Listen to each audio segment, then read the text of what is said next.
Let's learn about the orientation of a work order.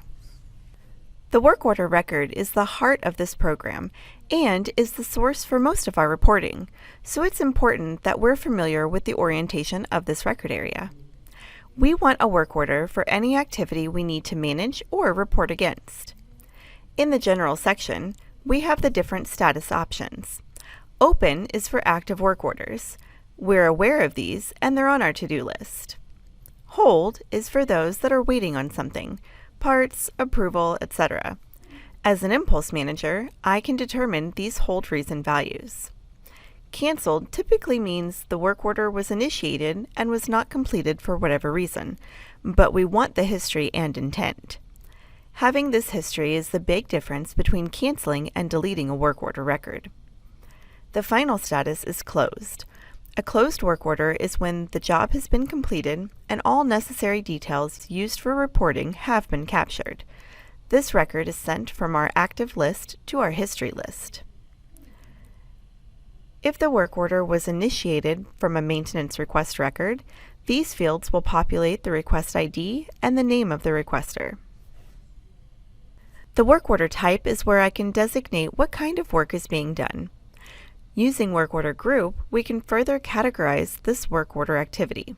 Ultimately, both of these are drop-down lists that I can manage, and if I need to, I can change any of these labels to better speak our organization's language. The work order priority is where our sense of urgency about this job can be communicated. By default, this field directly affects the due date, which we use to indicate when this work order needs to be done. We'll see the name of the person who created the work order record automatically populated in the originator field. Planning values are auto-populated depending on how the work order was initiated. Any work order generated from the schedule maintenance records are automatically marked as planned. If that's not enough options, I do have 4 custom fields I can relabel and use as necessary. The work order information section is where the core components of the work order are linked. Each of these areas has its own ellipsis where we can link, scan, unlink, and view details. These components are the maintenance task record, which brings with it details like estimated hours, crew size, task instructions, and safety procedures. The asset record, which brings details like department, location, cost center, and system. Meter details will also follow the asset if applicable. The personnel record is where I can link my employees and/or vendors, as well as enter the time it took to complete the job. And lastly, the inventory record, where I can link the parts, pieces, oils, and greases, and the associated quantities I used to get the job done. The financial section reflects the associated costs for this activity, including total cost. If we need to link pictures or documents, we can do so in Media.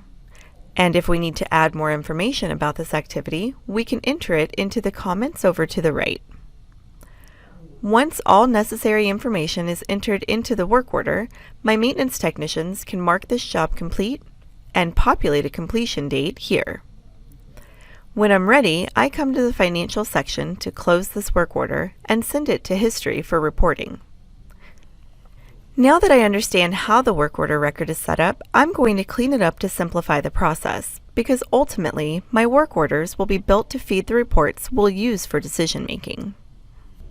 For questions about this topic or any other topic, feel free to email us at support@impulsesoftware.com or give us a call at 800-944-1796.